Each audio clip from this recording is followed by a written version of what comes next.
ವೇದವ್ಯಾಸಗುಣಾವಾಸ ಸತಾಂವಶ ಮಾಂ ನಿರಾಶಂ ಗತಕ್ಲೇಶಂ ಕುರ್ವನಾಶಂ ಹರೇ ನಿಶಂ. ಶ್ರೀ ಗುರುಭ್ಯೋ ನಮಃ. ವಿಸ್ತಾರವಾಹಿನಿಯ ಸಮಸ್ತ ವೀಕ್ಷಕ ಬಾಂಧವರನ್ನು ದ್ವಾದಶ ರಾಶಿಯ ದಿನದ ಚಿಂತನೆಯ ಕಾರ್ಯಕ್ರಮಕ್ಕೆ ಸ್ವಾಗತಿಸುತ್ತಾ, ಇಂದು ದಿನಾಂಕ 14/12/2023 ಗುರುವಾರ. ಇಂದಿನ ದ್ವಾದಶ ರಾಶಿಯ ಮಾರ್ಗದರ್ಶನೀಯವಾದಂತಹ ಫಲಗಳು ಯಾವ ನೆಲೆಯಲ್ಲಿ ಇದ್ದಾವೆ ಅನ್ನೋದರ ಬಗ್ಗೆ ಗಮನವನ್ನು ಹರಿಸುವಂತಹ ಪ್ರಯತ್ನವನ್ನು ಮಾಡೋಣ. ಮೊದಲನೆಯದ್ದಾಗಿ ಮೇಷರಾಶಿ. ವೃತ್ತಿಜೀವನ ಹೇಳುವಂಥದ್ದೇನಿದೆ ಅದು ಅಭಿವೃದ್ಧಿಯ ಸ್ಥಿತಿ, ಪ್ರಗತಿಯ ಸ್ಥಿತಿಯ ಫಲ ಹೇಳುವಂಥದ್ದು ನಿಮ್ಮ ಅನುಭವಕ್ಕೆ ಬರ್ತದೆ.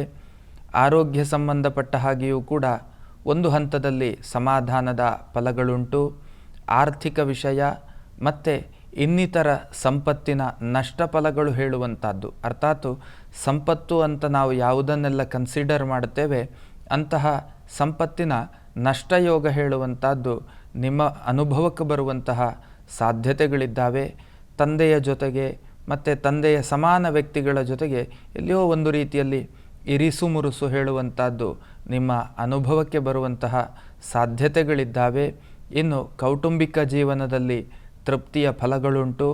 ತಾಯಿಯ ಆರೋಗ್ಯ ವಿಷಯದಲ್ಲಿ ಸ್ವಲ್ಪ ವ್ಯತ್ಯಾಸ ಫಲಗಳು ಹೇಳುವಂತಹದ್ದು ನಿಮ್ಮ ಅನುಭವಕ್ಕೆ ಬರುವ ಸಾಧ್ಯತೆಗಳುಂಟು. ದಾಂಪತ್ಯದಲ್ಲಿ ಒಂದು ಹಂತದ ಸಮಾಧಾನ ಹೇಳುವಂಥದ್ದಿರ್ತದೆ. ವಿದ್ಯಾರ್ಥಿಗಳಿಗೂ ಕೂಡ ಶುಭದಾಯಕವಾದಂತಹ ಫಲಗಳು ಹೇಳುವಂಥದ್ದು ಖಂಡಿತ ಸಾಧ್ಯ. ತಾವುಗಳು ತೊಗರಿ ಧಾನ್ಯವನ್ನು ನೆನೆಸಿಟ್ಟು ಅದನ್ನು ಗೋವಿಗೆ ಉಣಬಡಿಸುವಂತಹದ್ದು, ಗೋವಿಗೆ ತಿನ್ನಿಸುವಂತಹ ಕೆಲಸವನ್ನು ಮಾಡುವುದರಿಂದ ಒಂದಷ್ಟು ಶುಭ ಫಲ ಹೇಳುವಂಥದ್ದು ನಿಮ್ಮ ಅನುಭವಕ್ಕೆ ಬರುವುದಕ್ಕೆ ಸಾಧ್ಯತೆ ಉಂಟು. ಇನ್ನು ವೃಷಭ ರಾಶಿ. ವೃಷಭ ರಾಶಿಯವರಿಗೆ ರಾಶಿಯ ಪತಿ ಮತ್ತು ಷಷ್ಠಪತಿಯಾದಂಥವನು ಷಷ್ಠಭಾವದಲ್ಲಿ ಉದಯವನ್ನು ಕೊಟ್ಟಿರುವಂಥದ್ದು. ವ್ಯಯಭಾವದಲ್ಲಿ ಗುರುವಿನ ಉದಯ, ಅರ್ಥಾತ್ ಲಾಭಾಧಿಪತಿಯಾದಂಥವನು ವ್ಯಯದಲ್ಲಿರುವಂಥದ್ದು. ಹಾಗಾಗಿ ಒಂದು ಹಂತದಲ್ಲಿ ವೃತ್ತಿಯ ಅಸಮಾಧಾನ, ವೃತ್ತಿಯಿಂದ ಆದಾಯವೂ ಅಸಮಾಧಾನ, ವೃತ್ತಿಯೂ ಕೂಡ ಅಸಮಾಧಾನದ ಫಲ ಅಂತ ಹೇಳಬಹುದು. ದಾಂಪತ್ಯದಲ್ಲಿಯೂ ಕೂಡ ಹಾಗೆ ಒಂದು ಹಂತದಲ್ಲಿ ಎಲ್ಲಿಯೋ ಕಸಿವಿಸಿಯ ಒಂದು ಅಸಮಾಧಾನದ ವಾತಾವರಣ ಹೇಳುವಂಥದ್ದು ನಿಮ್ಮ ಅನುಭವಕ್ಕೆ ಬರುವ ಸಾಧ್ಯತೆ ಉಂಟು. ಮಕ್ಕಳಿಗೂ ಕೂಡ ಹಾಗೆ, ವಿದ್ಯಾರ್ಥಿಗಳಿಗೆ ಎಲ್ಲಿಯೋ ಒಂದು ರೀತಿಯಲ್ಲಿ ತೃಪ್ತಿ ಇಲ್ಲದಂತಹ ಒಂದಷ್ಟು ಸನ್ನಿವೇಶಗಳು, ಅಂತಹ ಫಲಗಳು ನಿಮ್ಮ ಅನುಭವಕ್ಕೆ ಬರುವಂತಹ ಸಾಧ್ಯತೆಗಳಿದ್ದಾವೆ. ಸ್ವಲ್ಪ ಆತ್ಮಬಲವನ್ನು ಕಳೆದುಕೊಳ್ಳುವಂತಹ ಸನ್ನಿವೇಶ, ನರಕ್ಕೆ ಸಂಬಂಧಪಟ್ಟ ಹಾಗೆ ಒಂದು ರೀತಿಯಲ್ಲಿ ಅನಾರೋಗ್ಯದ ಬಾಧೆ ಹೇಳುವಂಥದ್ದು ನಿಮ್ಮನ್ನು ಬಾಧಿಸುವಂತಹ ಸಾಧ್ಯತೆಗಳಿದ್ದಾವೆ. ತಾವುಗಳು ದುರ್ಗೆಯ ಸನ್ನಿಧಾನದಲ್ಲಿ ನೈವೇದ್ಯ ಸೇವೆಯನ್ನು ಅರ್ಪಣೆ ಮಾಡುವಂಥದ್ದು. ದೇವಿಗೆ ಅತ್ಯಂತ ಪ್ರೀತಿಯಾದಂತಹ ನೈವೇದ್ಯ ಭಾಗಗಳಿದ್ದಾವೆ. ಅದು ಗುಡಾನ್ನ ಇರಬಹುದು, ಮತ್ತು ಕ್ಷೀರಾನ್ನ ಇರಬಹುದು. ಇಂತಹ ಸೇವೆಗಳನ್ನು, ನೈವೇದ್ಯ ಸೇವೆಯನ್ನು ತಾವು ಅರ್ಪಣೆ ಮಾಡುವುದರಿಂದ ಶುಭ ಅನುಭವ ಖಂಡಿತ ಸಾಧ್ಯ. ಇನ್ನು ಮಿಥುನ ರಾಶಿ. ರಾಶ್ಯಾಧಿಪತಿ ಚತುರ್ಥಾಧಿಪತಿ, ಸಪ್ತಮದಲ್ಲಿ ಕರ್ಮದಲ್ಲಿ ರಾಹು. ಕರ್ಮಕ್ಷೇತ್ರದಲ್ಲಿ ಒಂದು ರೀತಿಯಲ್ಲಿ ತಳಮಳ, ಅಸಮಾಧಾನದ ಒಂದು ಸ್ಥಿತಿ ಹೇಳುವಂಥದ್ದಿರ್ತದೆ. ಸ್ವಂತ ಉದ್ಯಮವನ್ನು ಮಾಡ್ತಾ ಇದ್ದರೂ ಕೂಡ ಹಾಗೆ, ಅಲ್ಲಿಯೂ ಕೂಡ ಒಂದು ರೀತಿಯಲ್ಲಿ ತಳಮಳ ಫಲಗಳು, ಅರ್ಥಾತ್ ಏರಿಳಿತದ ಅನುಭವ ಆಗುವಂಥದ್ದು, ಅಂದರೆ ಮೈನಸ್ ಕಡೆಗೆ ಹೋಗ್ತಾ ಇದೆಯೇನೋ ಅಂತ ಹೇಳುವಂತಹ ಭಾವ ವೃತ್ತಿ ಕ್ಷೇತ್ರದಲ್ಲಿರ್ತದೆ. ಆರ್ಥಿಕತೆ ಒಂದು ಹಂತಕ್ಕೆ ಸಮಾಧಾನದ ಫಲವಾಗಿ ಕಂಡುಬರ್ತಾ ಇದೆ. ವಿದ್ಯಾರ್ಥಿಗಳಿಗೆ ತೃಪ್ತಿಯ ಫಲ, ಕೌಟುಂಬಿಕವಾಗಿ ಸಮಾಧಾನದ ಫಲ, ಮತ್ತು ದಾಂಪತ್ಯದಲ್ಲಿಯೂ ಕೂಡ ಸಮಾಧಾನದ ಫಲ. ರಕ್ತ ಸಂಬಂಧವಾದ, ಚರ್ಮ ಸಂಬಂಧವಾದಂತಹ ಆರೋಗ್ಯದ ವ್ಯತ್ಯಾಸ ಫಲಗಳು ಹೇಳುವಂಥದ್ದು ನಿಮ್ಮ ಅನುಭವಕ್ಕೆ ಬರಲಿಕ್ಕಿದೆ. ತಾವುಗಳು ವಿಷ್ಣುವಿನ ಸನ್ನಿಧಾನದಲ್ಲಿ ನೈವೇದ್ಯ ಸೇವೆಯನ್ನು ಅರ್ಪಣೆ ಮಾಡಿ, ಇದರಿಂದ ಶುಭ ಫಲ ಖಂಡಿತ ಸಾಧ್ಯ. ಇನ್ನು ಕರ್ಕಾಟಕ ರಾಶಿ. ಕರ್ಕಾಟಕ ರಾಶಿಯವರಿಗೆ ಸಹಜವಾಗಿಯೇ ಅಷ್ಟಮ ಶನಿಯ ಬಾಧೆ ಹೇಳುವಂಥದ್ದು ಇದ್ದೇ ಇದೆ. ಅದನ್ನು ತೊಂದರೆ ಅಥವಾ ಬಾಧೆ ಅನ್ನುವುದಕ್ಕಿಂತಲೂ ನಮ್ಮನ್ನು ಟೀಚ್ ಮಾಡಲಿಕ್ಕೆ ಬಂದಿರುವಂತಹ ಗ್ರಹ ಅಂತ ತಿಳ್ಕೊಳ್ಬೋದು. ಅಂದರೆ ಜೀವನದ ಕಠಿಣವಾದಂತಹ ಒಂದು ಸತ್ಯವನ್ನು ನಮ್ಮ ಜೀವನದಲ್ಲಿ ಶನಿಯ ಆಗಮನದಿಂದ ಆಗುತ್ತದೆ. ಅದು ಪಂಚಮ ಶನಿ, ಅಷ್ಟಮ ಶನಿ, ಸಾರ್ಧ ಸಪ್ತಮ ಶನಿ ಯಾವುದೇ ಆಗಿರ್ಬೋದು. ಇದು ಬಂದಾಗ ಒಂದಷ್ಟು ಕಠಿಣವಾದಂತಹ ಒಂದು ಸಾಕ್ಷಾತ್ಕಾರ ಹೇಳುವಂಥದ್ದು ನಮ್ಮ ಅನುಭವದಲ್ಲಿ ಆಗ್ತದೆ. ಅಂತಹ ಅನುಭವಗಳು ನಿಮ್ಮ ಜೀವನದಲ್ಲಿ ಆಗುತ್ತಾ ಇರ್ತದೆ. ಅದು ವೃತ್ತಿ ಇರಬಹುದು, ಆರ್ಥಿಕತೆ ಇರಬಹುದು, ಬಂಧುತ್ವ ಬಾಂಧವ್ಯಗಳಿರಬಹುದು. ಈ ಸಂಬಂಧಗಳೆಲ್ಲವುದು ಯಾವ ನೆಲೆಯದ್ದು ಅಂತ ಹೇಳುವಂಥ ಅನುಭವ ನಿಮ್ಮ ಪಾಲಿಗೆ ಆಗ್ತದೆ.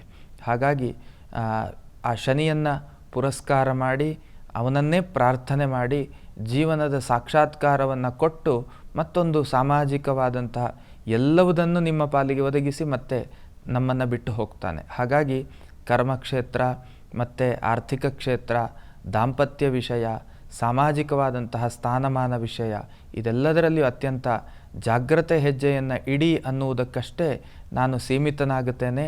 ಜೊತೆಯಲ್ಲಿ ಆಂಜನೇಯನ ಸನ್ನಿಧಾನದಲ್ಲಿ ನೈವೇದ್ಯ ಸೇವೆಯನ್ನು ಅರ್ಪಣೆ ಮಾಡುವಂಥದ್ದು, ಆಂಜನೇಯನಿಗೆ ಜೇನುತುಪ್ಪದ ಅಭಿಷೇಕಾದಿಗಳನ್ನು ಮಾಡಿಸುವಂಥ ಸೇವೆಯನ್ನು ಮಾಡುವಂಥದ್ದು, ಇದರಿಂದ ಶುಭ ಫಲ ಖಂಡಿತ ಸಾಧ್ಯ. ಇನ್ನು ಸಿಂಹರಾಶಿ, ರಾಶಿಯ ಅಧಿಪತಿ ಚತುರ್ಥ ಭಾವದಲ್ಲಿರುವಂತಹ ಫಲ. ಇನ್ನು ಕರ್ಮದಲ್ಲಿ ಗುರುವಿನ ಉದಯ, ಭಾಗ್ಯದಲ್ಲಿ ರಾಹುವಿನ ಉದಯ ಇತ್ಯಾದಿ ಗ್ರಹಸ್ಥಿತಿಗಳು ಹೇಳುವಂಥ, ಅಷ್ಟಮದಲ್ಲಿ ರಾಹುವಿನ ಉದಯ, ಭಾಗ್ಯದಲ್ಲಿ ಗುರುವಿನ ಉದಯ ಫಲಗಳು ಹೇಳುವಂಥದ್ದುಂಟು. ಸೊ ಹೊಸ ಥರದ ಚಿಂತನೆಗಳಿಗೆ ಒಳ್ಳೆಯ ಅವಕಾಶಗಳು ಹೇಳುವಂಥದ್ದು ಸಿಗುತ್ತದೆ. ಇನ್ನು ಒಂದು ರೀತಿಯಲ್ಲಿ ಚರ್ಮ ಮತ್ತು ರಕ್ತಕ್ಕೆ ಸಂಬಂಧಪಟ್ಟಂಥ ಎಲ್ಲೋ ಅನಾರೋಗ್ಯದ ಫಲಗಳು ಹೇಳುವಂಥದ್ದು ಕಂಡುಬರ್ತಾ ಇದೆ. ಸಂಪತ್ತಿನ ವಿಷಯವಾಗಿಯೂ ಕೂಡ ಹಾಗೆ ನಿಮ್ಮ ನಿರೀಕ್ಷೆಯ ಸಂಪತ್ತು ನಿಮ್ಮ ಪಾಲಿಗೆ ಒದಗಿ ಬರುವಂತಹ ಎಲ್ಲ ಸಾಧ್ಯತೆಗಳು ಕೂಡ ಕಂಡುಬರ್ತಾ ಇದ್ದಾವೆ. ದಾಂಪತ್ಯದಲ್ಲಿ ಸಮಾಧಾನ, ಮಕ್ಕಳಿಂದಲೂ ಕೂಡ ತೃಪ್ತಿಯ ಫಲಗಳು ಹೇಳುವಂಥದ್ದು ಉಂಟು.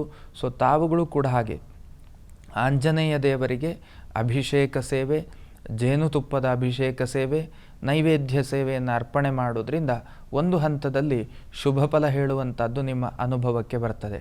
ಇನ್ನು ಕನ್ಯಾ ರಾಶಿಯವರಿಗೆ ವೃತ್ತಿಯಲ್ಲಿ ತೃಪ್ತಿಯ ಫಲ, ದಾಂಪತ್ಯದಲ್ಲಿ ತೃಪ್ತಿಯ ಫಲ, ವಿದ್ಯಾರ್ಥಿಗಳಿಗೂ ಕೂಡ ತೃಪ್ತಿಯ ಫಲ, ಒಂದು ರೀತಿಯಲ್ಲಿ ದೃಷ್ಟಿಗೆ ತಾವು ಬೀಳುವಂತಹ ಸಾಧ್ಯತೆಯ ಫಲಗಳು ಕೂಡ ಇದ್ದಾವೆ. ಆತ್ಮಬಲದ ಒಂದಷ್ಟು ಕುಗ್ಗುವಿಕೆ ಹೇಳುವಂಥದ್ದು ನಿಮ್ಮ ಅನುಭವಕ್ಕೆ ಬರುವಂತಹ ಸಾಧ್ಯತೆ ಉಂಟು. ಹೇಗೋ ಏನೋ, ಇದು ಸಾಧ್ಯತೆಗಳು ಇತ್ಯಾದಿ ಪ್ರಶ್ನಾರ್ಥಕ ಚಿಹ್ನೆ. ಸೊ ಹಾಗಾಗಿ ಆತ್ಮಬಲದ ಕೊರತೆ ಆಗ್ತದೆ, ಆತ್ಮಬಲ ಕುಂಠಿತ ಆಗುವಂಥದ್ದು. ಹೊಸ ಥರದ ಚಿಂತನೆಗಳನ್ನು ಮಾಡುವುದು ಬೇಡ. ಸದ್ಯೋ ಭವಿಷ್ಯತ್ತಿನಲ್ಲಿ ಗುರುವಿನ ಅನುಕೂಲ ಫಲ ನಮ್ಮ ಅನುಭವಕ್ಕೆ ಬರುವ ತನಕ ಹೊಸ ಥರದ ಚಿಂತನೆಗಳು ಬೇಡ. ಮಂಗಳ ಕಾರ್ಯಾದಿ ಪ್ರಯತ್ನಗಳಿಗೂ ಕೂಡ ಪೂರಕ ಫಲ ಇರುವುದಿಲ್ಲ. ಸೊ ತಾವುಗಳು ವಿಷ್ಣುವಿಗೆ ಏನು ನೈವೇದ್ಯ ಭಾಗವನ್ನು ಅರ್ಪಿಸುವುದರಿಂದ ಶುಭ ಅನುಭವ ಖಂಡಿತ ಸಾಧ್ಯ. ಇನ್ನು ತುಲಾರಾಶಿ, ಕರ್ಮಕ್ಷೇತ್ರದಲ್ಲಿ ಒಂದು ಹಂತಕ್ಕೆ ತೃಪ್ತಿ ಹೇಳುವಂಥದ್ದುಂಟು. ಕಲೆ, ಕ್ರೀಡೆ ಇತ್ಯಾದಿ ಕ್ಷೇತ್ರದಲ್ಲಿರುವಂಥವರಿಗೂ ಕೂಡ ಹಾಗೆ ಒಂದು ಹಂತದ ಸಮಾಧಾನದ ಫಲಗಳು ಹೇಳುವಂಥದ್ದುಂಟು. ಮತ್ತು ಸಾಂವಿಧಾನಾತ್ಮಕವಾದಂತಹ ಕನೆಕ್ಟಿವಿಟಿ ಅಂತಂದರೆ ಗೌರ್ಮೆಂಟ್ ಉದ್ಯೋಗ, ಗೌರ್ಮೆಂಟ್ ಸರ್ಕಾರಿ ನೌಕರರು, ಆಮೇಲೆ ಏನು ರಾಜಕಾರಣದ ಕ್ಷೇತ್ರದಲ್ಲಿ, ಸಮಾಜ ಸೇವೆಯ ಕ್ಷೇತ್ರದಲ್ಲಿರುವಂಥವರು ಎಲ್ಲರಿಗೂ ಕೂಡ ಹಾಗೆ ಸಾಂವಿಧಾನಾತ್ಮಕವಾದಂತಹ ತೊಂದರೆಗಳ ಭೀತಿ ಹೇಳುವಂಥದ್ದು ನಿಮ್ಮ ಪಾಲಿಗೆ ಆಗುವುದಕ್ಕೆ ಸಾಧ್ಯತೆಗಳಿದ್ದಾವೆ. ಇನ್ನು ಆರೋಗ್ಯ, ಎಲುಬು ನರಗಳಿಗೆ ಸಂಬಂಧಪಟ್ಟ ಹಾಗೆ ಅನಾರೋಗ್ಯದ ಒಂದು ಭಾವ, ಅನಾರೋಗ್ಯದ ಅನುಭವ ಹೇಳುವಂಥದ್ದು ನಿಮ್ಮ ಪಾಲಿಗೆ ಆಗಲಿಕ್ಕುಂಟು. ಸೊ ದುರ್ಗೆಯಗೆ ಪ್ರೀತಿಯಾದಂತಹ ಕ್ಷೀರಾನ್ನ ಮತ್ತು ಗುಡಾನ್ನವನ್ನು, ನೈವೇದ್ಯವನ್ನು ಅರ್ಪಿಸುವುದರಿಂದ ಶುಭ ಫಲ ಹೇಳುವಂಥದ್ದು ನಿಮ್ಮ ಅನುಭವಕ್ಕೆ ಬರ್ತದೆ. ಇನ್ನು ವೃಶ್ಚಿಕ ರಾಶಿ, ಕರ್ಮಕ್ಷೇತ್ರ ಹೇಳುವಂಥದ್ದು ಚೆನ್ನಾಗಿಯೇ ಇರ್ತದೆ. ಜೊತೆಯಲ್ಲಿ ಆರ್ಥಿಕತೆಯ ವಿಷಯವೂ ಕೂಡ ಹಾಗೆ ಪ್ರಗತಿಯ ಕಡೆಗೆ ಸಾಗುವಂತಹ ಯೋಗಗಳಿದ್ದಾವೆ. ಸ್ವಲ್ಪ ಶತ್ರುಗಳ ಕಾಟ ಅಂತ ಹೇಳ್ಬೋದು. ಶತ್ರುಗಳ ಕಾಟ ಹೇಳಿದರೆ ಶತ್ರುತ್ವ ಹೇಳುವುದು ಅದು ನಮ್ಮ ಭಾವದಲ್ಲಿರುವಂಥದ್ದು. ಆದರೂ ಕೂಡ ನಮ್ಮ ವಿಷಯಗಳು, ವಿಚಾರಗಳು, ನಮ್ಮ ಸಿದ್ಧಾಂತಗಳಿಗೆ ವಿರೋಧ ಭಾವದಲ್ಲಿರುವಂಥವರಿಗೆ ನಾವು ಶತ್ರುಗಳಾಗಿ ಕಾಣುತ್ತೇವೆ, ನಮಗೆ ಅವರು ಶತ್ರುಗಳಾಗಿ ಕಾಣುತ್ತಾರೆ. ಹಾಗಾಗಿ ಅಂತಹ ಒಂದು ದೃಷ್ಟಿಗಳು ಹೇಳುವಂಥದ್ದು ನಿಮ್ಮ ಪಾಲಿಗೆ ಸದಾ ಇರುವಂಥದ್ದು. ರಕ್ತದೊತ್ತಡದಂತಹ ಅನಾರೋಗ್ಯದ ಅನುಭವ ಹೇಳುವಂಥದ್ದು ನಿಮ್ಮ ಪಾಲಿಗೆ ಆಗಲಿಕ್ಕುಂಟು. ದಾಂಪತ್ಯದಲ್ಲಿ ಅಷ್ಟಕ್ಕಷ್ಟೇ ಹೇಳುವಂತಹ ಫಲಗಳು, ಮಕ್ಕಳಿಂದ ಸಂತೋಷದಾಯಕವಾದಂತಹ ಫಲಗಳು ನಿಮ್ಮ ಅನುಭವಕ್ಕೆ ಬರಲಿಕ್ಕಿದೆ. ಸುಬ್ರಹ್ಮಣ್ಯ ದೇವರಿಗೆ ನೈವೇದ್ಯ ಭಾಗವನ್ನು ಅರ್ಪಣೆ ಮಾಡಿ, ಇದರಿಂದ ಶುಭ ಫಲ ಖಂಡಿತ ಸಾಧ್ಯ. ಇನ್ನು ಧನುರ್ರಾಶಿಯವರಿಗೆ ಕರ್ಮಪತಿಯಾದಂಥವನು ರಾಶಿಯಲ್ಲಿ, ಸಪ್ತಮಪತಿಯಾದಂಥವನು ರಾಶಿಯಲ್ಲಿ, ಚತುರ್ಥಪತಿಯಾದಂಥವನು ಪಂಚಮದಲ್ಲಿ, ರಾಶಿಯ ಪತಿಯಾದಂಥವನು ಪಂಚಮದಲ್ಲಿ. ಇಂತಹ ಗ್ರಹ ಲಕ್ಷಣಗಳಿದ್ದಾವೆ. ಎಲ್ಲಿಯೋ ಕಾನೂನಾತ್ಮಕ ಪ್ರಸಂಗಗಳಿದ್ದರೆ ಅದರಲ್ಲಿ ಅಪಜಯ ಫಲ ಹೇಳುವಂಥದ್ದು ನಿಮ್ಮ ಪಾಲಿಗಿರ್ತದೆ. ಭೂ ಸಂಬಂಧವಾದಂತಹ ವ್ಯಾವಹಾರಿಕ ಪ್ರಕ್ರಿಯೆಗಳಲ್ಲಿದ್ದರೆ ಅದರಲ್ಲಿಯೂ ಅಪಜಯ ಹೇಳುವಂಥದ್ದು ನಿಮ್ಮ ಪಾಲಿಗಿರ್ತದೆ. ಎಲ್ಲಿಯೋ ಒಂದು ಸಂಸ್ಥೆಗಳಲ್ಲಿ ಕೆಲಸ ಮಾಡುವಂಥವರಿಗೆ ಯಾವುದೇ ತೊಂದರೆಗಳಾಗುವುದಿಲ್ಲ. ಆರ್ಥಿಕ ವಿಷಯದಲ್ಲಿಯೂ ತೃಪ್ತಿ ಇರುತ್ತದೆ. ಮಕ್ಕಳಿಂದ ಸಂತೋಷದಾಯಕವಾದಂತಹ ಫಲಗಳುಂಟು. ಸೊ ತಾವುಗಳು ಕೂಡ ಹಾಗೆ ಗುರುಗಳ ಸನ್ನಿಧಾನದಲ್ಲಿ ನೈವೇದ್ಯ ಸೇವೆಯನ್ನು ಅರ್ಪಣೆ ಮಾಡಿ ಶುಭ ಅನುಭವ ಖಂಡಿತ ಸಾಧ್ಯ. ಇನ್ನು ಮಕರ ರಾಶಿಯವರಿಗೆ ರಾಶಿಯಪತಿ ದ್ವಿತೀಯದಲ್ಲಿರುವಂಥದ್ದು ಮತ್ತು ಅಷ್ಟಮಾಧಿಪತಿಯಾದಂಥವನು ಲಾಭಭಾವದಲ್ಲಿರುವಂತಹ ಸ್ಥಿತಿ ಇರುವಂಥದ್ದು. ಸೊ ನಿಮಗೆ ಒಂದು ಹಂತದಲ್ಲಿ ಸಮಾಧಾನದ ಹಂತಕ್ಕೆ ದಿನೇ ದಿನೇ ಒಂದೊಂದು ಚುಚೂರಾಗಿಯೇ ಮುಂದೆ ಹೋಗುವಂಥದ್ದು, ಅಂದರೆ ನೆಗೆಟಿವಿಟಿಯಿಂದ ಪಾಸಿಟಿವಿಟಿಗೆ ಹೋಗುವಂತಹ ಲಕ್ಷಣ. ನೀವು ಭೂ ಸಂಬಂಧವಾದಂತಹ ಖರೀದಿಯ ಚಿಂತನೆಗಳನ್ನು ಮಾಡಬಹುದು. ಮತ್ತು ಹೊಸತರದಂತಹ ಯಾವುದೋ ಒಂದು ಯೋಚನೆಗಳನ್ನು ಆರಂಭಿಸುವಲ್ಲಿ ಪ್ರಯತ್ನಶೀಲರಾಗಬಹುದು. ಕಾನೂನಾತ್ಮಕವಾದಂತಹ ಪ್ರಸಂಗಗಳಲ್ಲಿ ಸಿಲುಕಿಕೊಂಡದ್ದಿದ್ದರೆ ಅದಕ್ಕೆ ರಿಲ್ಯಾಕ್ಸ್ ಹೇಳುವಂಥದ್ದು ಸಿಗುವಂತಹ ಸಾಧ್ಯತೆಯ ಫಲಗಳ ಸೂಚನೆ ಹೇಳುವಂಥದ್ದು ನಿಮ್ಮ ಪಾಲಿಗಿರ್ತದೆ. ದಾಂಪತ್ಯ ಸೌಖ್ಯ ಉಂಟು. ಮಕ್ಕಳಿಗೆ ಸೂಕ್ತವಾದಂತಹ ಫಲಗಳು ಇರುವುದಿಲ್ಲ. ಸೊ ತಾವುಗಳು ಕೂಡ ಹಾಗೆ ಶಿವನ ಪ್ರೀತಿಯ ಆರಾಧನೆ, ಶಿವನ ಪ್ರೀತಿಯ ನೈವೇದ್ಯ ಭಾಗವನ್ನು ಅರ್ಪಿಸಿ, ಇದರಿಂದ ಶುಭ ಫಲ ಖಂಡಿತ ಸಾಧ್ಯ.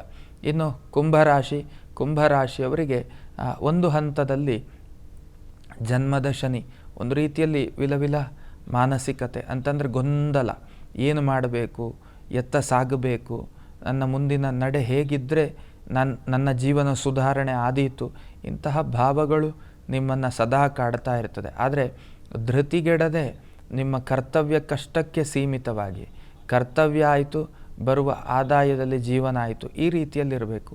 ವಾಹನಾದಿಗಳಿಂದ ಎಚ್ಚರಿಕೆ ಇರಬೇಕು, ಕಬ್ಬಿಣದಿಂದ ಎಚ್ಚರಿಕೆ ಇರಬೇಕು. ಎಲೆಕ್ಟ್ರಿಸಿಟಿಯಿಂದ ಸಮುದ್ರ ತೀರ, ನದಿಯ ತೀರ ಇತ್ಯಾದಿ ಜಾಗಗಳಿಗೆ ಹೋಗುವಾಗ ಅತ್ಯಂತ ಜಾಗ್ರತೆ ಹೇಳುವಂಥದ್ದು ಬೇಕು. ಹಣಕಾಸು ಕೊಡುವುದು ತೆಗೆದುಕೊಳ್ಳುವಾಗ ಅತ್ಯಂತ ಜಾಗ್ರತೆ ಬೇಕು. ನೀವು ಕೂಡ ಹಾಗೆ ಶಿವನ ಪ್ರೀತಿಯ ನೈವೇದ್ಯ ಭಾಗವನ್ನು ಅರ್ಪಣೆ ಮಾಡಿ ಶುಭ ಅನುಭವ ಖಂಡಿತ ಸಾಧ್ಯ. ಇನ್ನು ಕಟ್ಟಕಡೆಯ ರಾಶಿ ಮೀನರಾಶಿಯವರಿಗೆ ಕರ್ಮಕ್ಷೇತ್ರದಲ್ಲಿ ಒಂದು ಹಂತದ ಸಮಾಧಾನ ಹೇಳುವಂಥದ್ದಿರ್ತದೆ.